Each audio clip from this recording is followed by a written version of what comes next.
Hello, this is Angela with Parker's Permaculture. I'm standing in the backyard of my Portland, Oregon permaculture garden. Don't be deceived by the sun. It is chilly out right now. A beautiful, beautiful fall day here in Zone 9A. And I am doing the rest of my annual garden cleanup today. I am a little bit behind on it, but it's okay because it's been warmer than normal, and so like my beefsteak tomatoes have still been producing. I picked the very last summer squash day before yesterday, and I'm just getting more production out of the annual garden than I normally would this time of year, so I've kind of let things linger. I've also been really busy at the beginning of the week. I had my colonoscopy because I'm 45, so that went totally fine. In general, things have just been, I feel like I say this every video, really busy. So what I'm going to be doing today is picking the last of the beefsteak tomatoes. I'm sorry, the sun is weird. Picking the last of the beefsteak tomatoes. I will probably leave the cherries because they'll keep producing up until we have like a hard frost. And then I will be pulling up all of the squash plants and in general chopping things and putting them back on the bed. The exception to that is my squash vines and plants for my bush squash, because the last few years we have had squash bugs here in Oregon, and when you have squash bugs, they can overwinter in the dead plant material. So I actually have been putting those plants in my yard waste bin, where it is composted at a central facility, hot compost, and that kills those eggs. I also have a ton of pruning to do, and this is something I've been thinking about for a while. I try to stagger my pruning throughout the year. A lot of folks say that you just do basically like an early prune, in late winter, like late January, early February, and then you can prune again in the spring, and then you can carefully prune in the summer if you want. I also do a round of pruning in the fall. I want to get a jump on my winter pruning because I know I'm so busy in the winter and the days here are really short. And so if there are plants that I have already fully harvested from, and I anticipate temperatures are going to be cool enough that pruning will not really stimulate a whole nother round of growth, then I'm going to go ahead and prune. So if you can see behind me, my figs are a little bit out of control, and I have a mulberry here out of control. I'm going to get my husband's help with this because some of these branches are really large and I want to prune safely, and that means two people, so that we can take those larger branches down in sections and we can have somebody spotting. So we'll work on this together. If you have watched my videos of my mulberries, I love mulberries. I think they're a wonderful sustainable crop. I think they're hardy down to zone 5. The problem is that this Illinois everbearing mulberry here wants to be a 60-foot tall tree. And so I have to prune it aggressively in order to keep it, the proper size for my quarter-acre garden. And that's on me. I don't know if you can see here at the back of my house, this is my contorted mulberry, which is such a beautiful plant. And it's a wonderful, shade-producing aesthetic element in my garden, but the berries are like this big, and it's not one I would recommend for fruit production, but I love it. Oh, you can see my tile saw here because I've been working in the box for my tile saw. I've been working on my basement bathroom. This was super cheap off Craigslist. If you need to, not to go on a little tangent here, but if you need to do some tiling and you want to buy a good quality tile saw, don't buy them new. Craigslist is flooded with barely used or still new in the box tile saw. So this one was new in the box and I got it for like a sixth of the price of a new one. Okay, anyway, so this also is going to require quite a bit of pruning.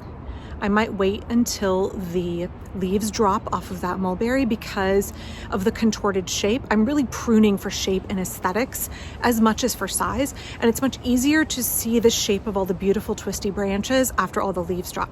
But I will go ahead and work on this big mulberry behind me. You can't see through the tomatoes, but I'll go ahead and work on that this weekend.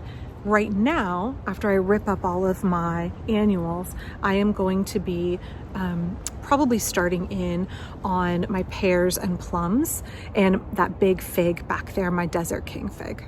First, I've got to go pick whatever is left that is ripe before I pull up and chop up plants. For folks who are worried about composting in the bed and worried about disease cycles, sorry, it's a little windy. Like I said, it's not very warm out. Let the wind go by. I'm trying to crouch down here out of the wind. So for folks who are worried about chopping up and putting plant material back on your beds, and you're worried about setting up cycles of disease, one thing I frequently do is that I will put those prunings or the dead plant material, dying plant material somewhere else in the garden where I'm not going to be growing that particular plant next year.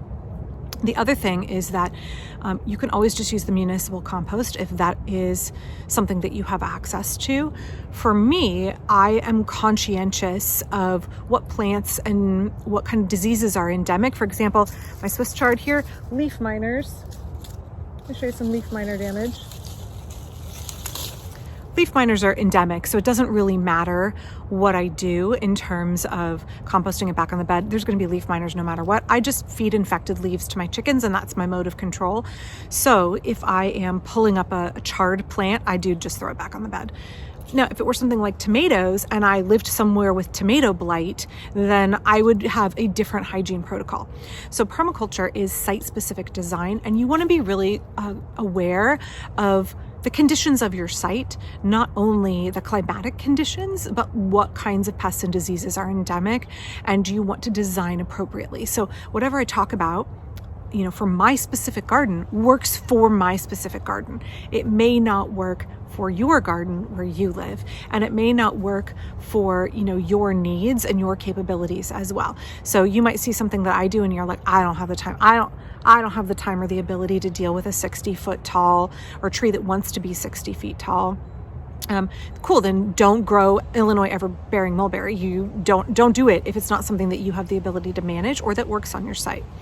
Okay, I'm gonna pick for a little bit. I am very selfish. I thought about doing a time lapse. We'll see if I do it or not.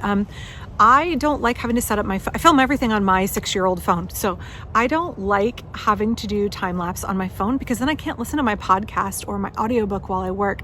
And time in the garden is time where I am not interrupted by children asking for help with homework or dogs barking, and I can enjoy whatever novel I'm listening to.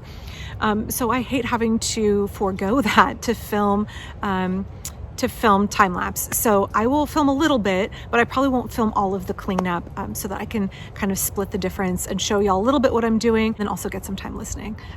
Okay, so I have a couple moldy tomatoes here that I missed. I was remiss in not picking this, and this one is split on the bottom. Let me show you, because we had some rain. This was split on the bottom. If it's been split for more than a day, what I'm gonna do is I'm gonna feed it to the ducks and chickens. It is not waste. It will become delicious eggs. Okay, I'm gonna start ripping up plants and enjoy the late afternoon sunshine, and I will be back when I'm a little further along.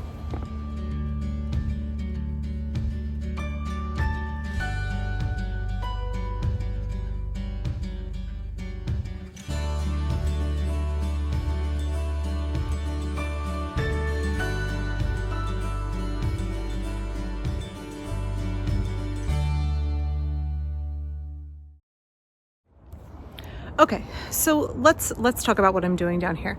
So here you can see where I have ripped up the tomatillos, the tomatoes, and all of the nasturtiums and chard that are around, that were growing around them. And I want to make it really clear here that I'm chopping up those bits. So I either use hand pruners, or if the material is like not super tough and woody, I'll often come back with a shovel and chop it in, because the more I can mechanically break up those pieces of vegetative matter, the more quickly the microbes can access them and start breaking them down. So if you're composting in situ, you want to make sure that you are mechanically chopping up all of those bits. The smaller the pieces, the more quickly they break down. Okay, so stepping over here, I am leaving this cherry tomato. I'm gonna thin it out here, but I wanted to just talk briefly. It got down either to freezing or close to freezing last night and the night before, and I'm out of breath. Okay, so looking at this cherry tomato here, still in this front bed, it got down close to freezing, and so there is some dieback. Tomatoes cannot handle freezing temps, so I'm removing any of the material that has died or is dying due to those low temps.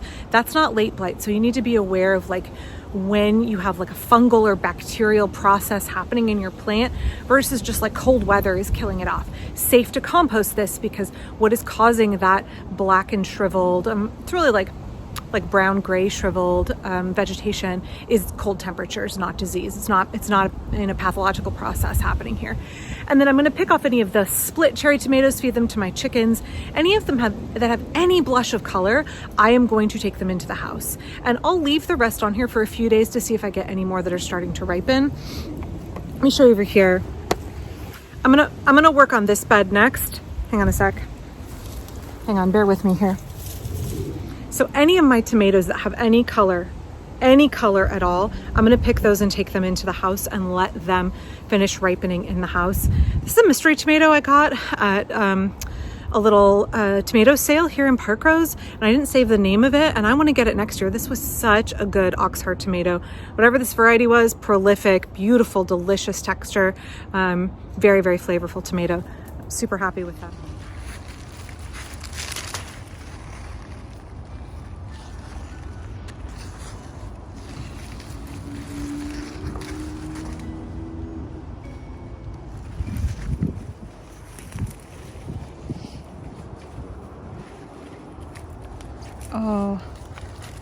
Oh, I'm super sad about this. I will probably, honestly, cut this in half, and I will probably eat that other half.